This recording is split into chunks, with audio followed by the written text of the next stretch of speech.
Joined on the podcast now by Danielle Doxsey of Culver's of Findlay. Danielle, thanks for joining us today. Yes, of course. Glad to be here.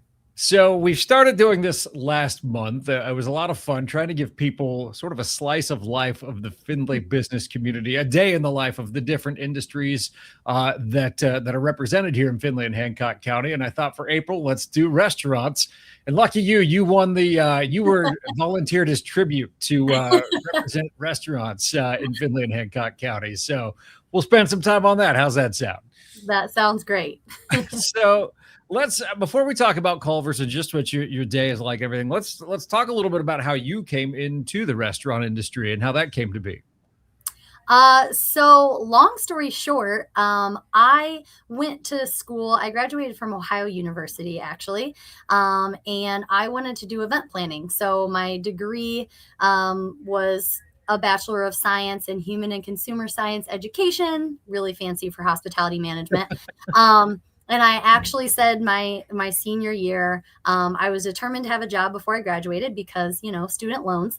Right. And I said I did not want to work in a restaurant. That was like my one thing that I said. Lo and behold, none of my jobs that I applied for panned out. And I was home one weekend, a big sign that said Culver's coming soon, hiring for managers. And I was like, well, I have a college degree. I know I have no idea what Culver's is, but it says manager. So, and I went to the interview not prepared at all. I was asked what I knew about Culver's and I said nothing.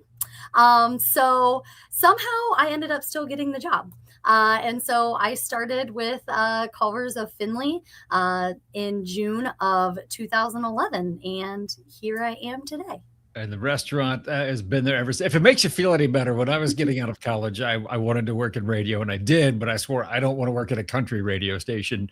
And would you like to know the first radio station I worked at? Country music. Yeah. So I went to school in Rascal Flats those days. Oh, yes. Yep. Let's talk about a typical day running a restaurant and running Culver's in Findlay. What does it look like for you? I wouldn't really say there's a typical day because every day is different. We have someone here as early as 6 a.m. So usually that's when I'm not totally alert at 6 a.m. because I'm not a morning person, but things do arise. And so, obviously I've got all the alerts on my phone for, alarms being disabled and all of that. So I kind of slowly wake up and then, sometimes people are here till 1 a.m. closing. And so I'm kind of on all day long in regards to whatever may pop up in the day. I feel like that's going to be a common theme as we do these day in the life of type of stories is when we talk to people, you're on call 24/7 Yes. when you Yep. run a business, no matter what the business is, I feel like. Mhm. I Yes. want to go back to something you said. You didn't want to work in the restaurant industry. Lo and behold, your first job out of college is in the restaurant industry, and you've been doing it ever since. How did your relationship with working in restaurants evolve over that time? Was it something that you immediately are like, oh, hey, I actually kind of like this? Or is it something that kind of gradually you're like, you know what, this is pretty cool? I started working when I was 16. My first job was Archie's. And I kind of did food ever since, even in college. And I was like, just set on not doing food anymore. And then with Culver's, I really was just like, okay, I'll just work here until I find my dream job, of doing event planning. But then through, in working at Culver's and I started to go to management classes out in Wisconsin. Mhm. And I just knew it was something different. It was something special. The culture is truly what has kept me. And it's how I believe that a business should be run. You put the people first. We often say we're in the people business. We're not in the restaurant business. And it is like that from the top down. Going to my very first class out in Wisconsin, a low level manager class, and you have Craig Culver there in the class speaking, and you get to have dinner with him afterwards. I mean, that speaks volume to truly the culture that has been created with Culver's. It really is a Midwest operation, I think, from the top down. Yeah. There's always some fun jokes about that. That's fun. Right. Someone got scared in the background that they walked behind you there. But and it sounds like that's kind of what you're talking about is Mhm. it's very family focused, it's very community focused, and knowing you the way that I have over the years, that definitely is something you're drawn to. Yes, yeah, and even with Culver's as well, being involved with the community, that's kind of the expectation as an owner operator is that you will be immersed into your community, and that's something. I mean, I wanted to go into event planning and doing non for profit, so that Mhm. is it's such a blessing to be able to do it in such a bigger way than if I was just working for a non for profit, right? Because now I have a business and I can pour back into those organizations in such a bigger way than had I just been working for a non for profit. We'll go a little bit into that right now. Actually, I actually had Paul Hattie on from Chick-fil-A a few months ago to talk about how franchise businesses really operate as local businesses. And we don't have to go through that full conversation again, but I think it's worth revisiting here because I see that discussion in the community from time to time. And I think that might be the most understood part about franchise businesses like a Culver's. Yes, exactly. Yeah. I mean, we are a small business. We have all of the same struggles as a small business when it comes to taxes and all of those Mhm. sort of things. And then we have an added layer, right? Because we're a franchise. So we have franchising fees and we have rules that we have to follow in regards to standard operating procedures and those sort of things. So it adds an extra layer, but we are part of the community. We're from the community, and all of those things still apply to us. Yeah, there's definitely a misconception there because, we're a franchise, we're not corporate. So Mhm. we're not corporate owned. We're a single unit entity. And so we have to do all of those things individually on our own insurance and those sort of things. So those things that other businesses struggle with, we struggle with those too. Outside of that, what is one thing that you wish more people knew about the restaurant industry? Um, that it's fun. All right. I think there's just sometimes there's a stigmatism that so when you're in the quick service restaurant or fast food, you're kind of looked down upon or looked to as less than. Mhm. But there I mean, the people that I work with day to day, my crew is absolutely phenomenal. And I would pick them over, someone who has some fancy degree any day. And so just because, there's not college degrees or fancy stuff attached to it doesn't mean that they aren't contributing a huge way to the community in the work that they're doing. It's way more than just pressing butter burgers and scooping custard. It it goes to show that the people you surround yourself with will really have a huge impact on that. Certainly, I've had Culver's a time or two, and every time I've been there, it's a friendly staff. It's a bunch of good people in there, good kids getting their first job, things like that. Mhm. You've even had retirees come out of Yes. retirement to pick up a couple of shifts. Even got some national attention for that, A little bit, if I yeah. remember right. Yeah, all of that. But I think that speaks to it's going to be a lot more fun if you're surrounded by people that you enjoy working with. And it sounds to me like that's what you have going on there. Yeah. Yeah, absolutely. And we put a lot of effort into making sure those that we choose for our True Blue family are a great fit for our family. We want the right people and we're going to pour into them. Oftentimes people ask, where do you find your people? I'm like, they're the same people as everyone else hires. We just pour into them a little differently. We treat them as a person, not just a position filler. Mhm. When and I mean anybody, if you give them the right tools, they can press a butterburger or they can drop fries. But it's a team effort, and so we need people that are willing to work together as a family. That's why we call ourselves a family because you don't always get along, but you still love them, right?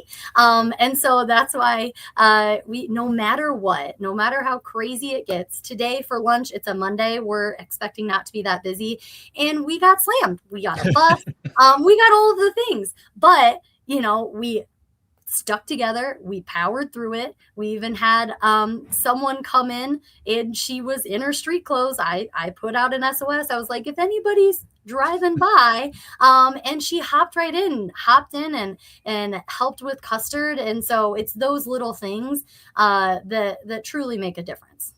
What are some of the bigger challenges that face the restaurant industry?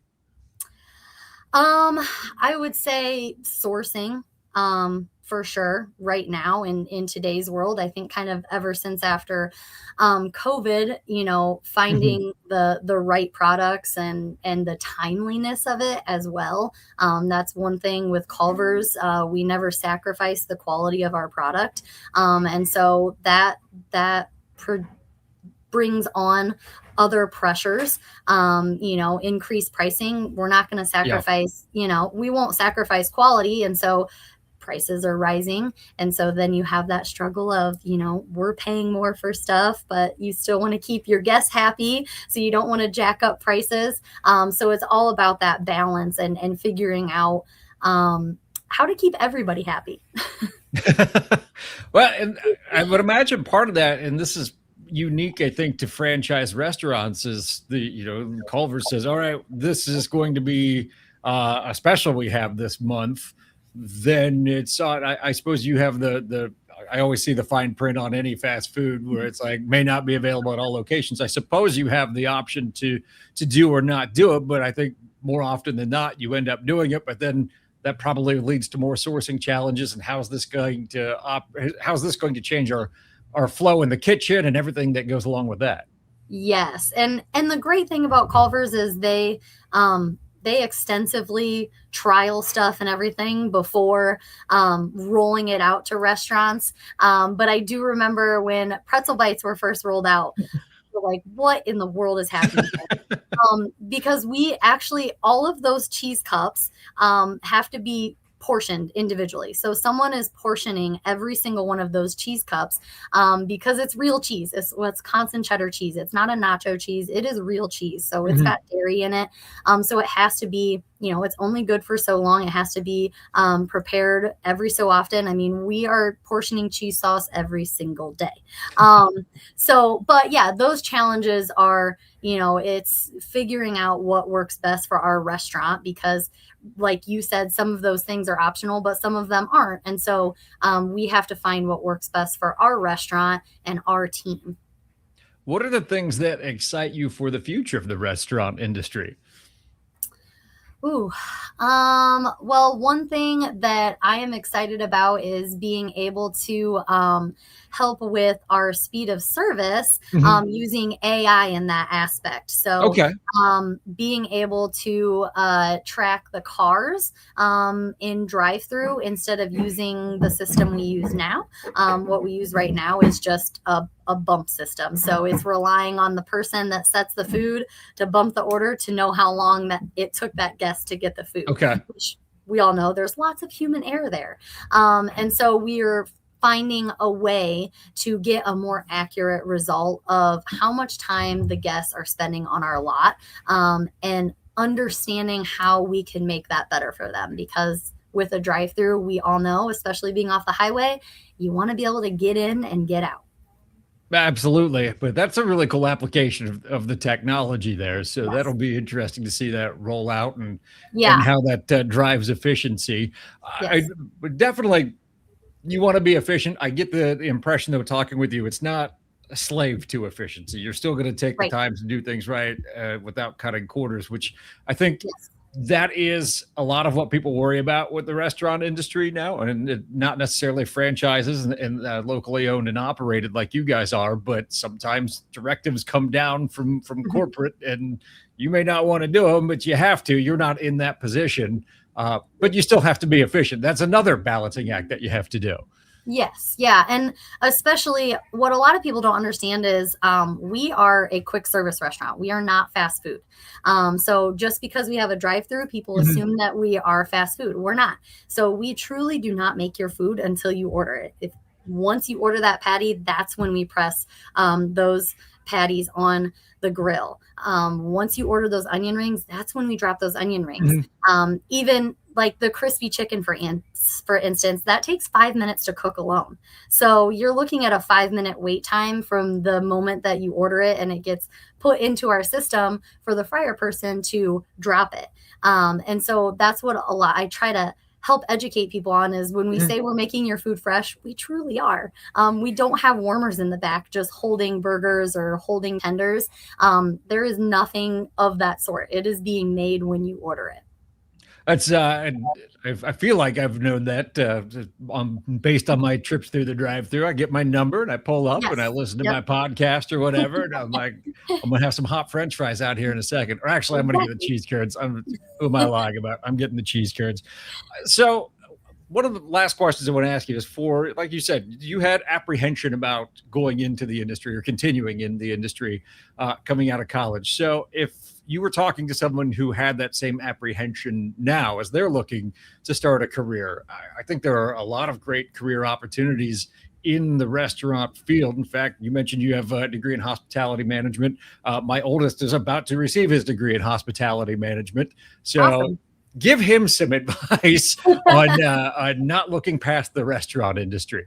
Yeah, I think the biggest thing is finding what fits, you and in regards to your beliefs and your leadership style, if leadership is what you're looking for or management, because every organization is different, and even from restaurant to restaurant can be different. But I encourage anyone not to look past this opportunity because, especially myself, I mean, I was given an amazing opportunity. I started off as a manager, and Culver's has this beautiful mentor program. Mhm. And so you gain ownership of a restaurant by partnering with someone else so a mentee and a mentor. You go through spending time out at the family restaurants and at the support center.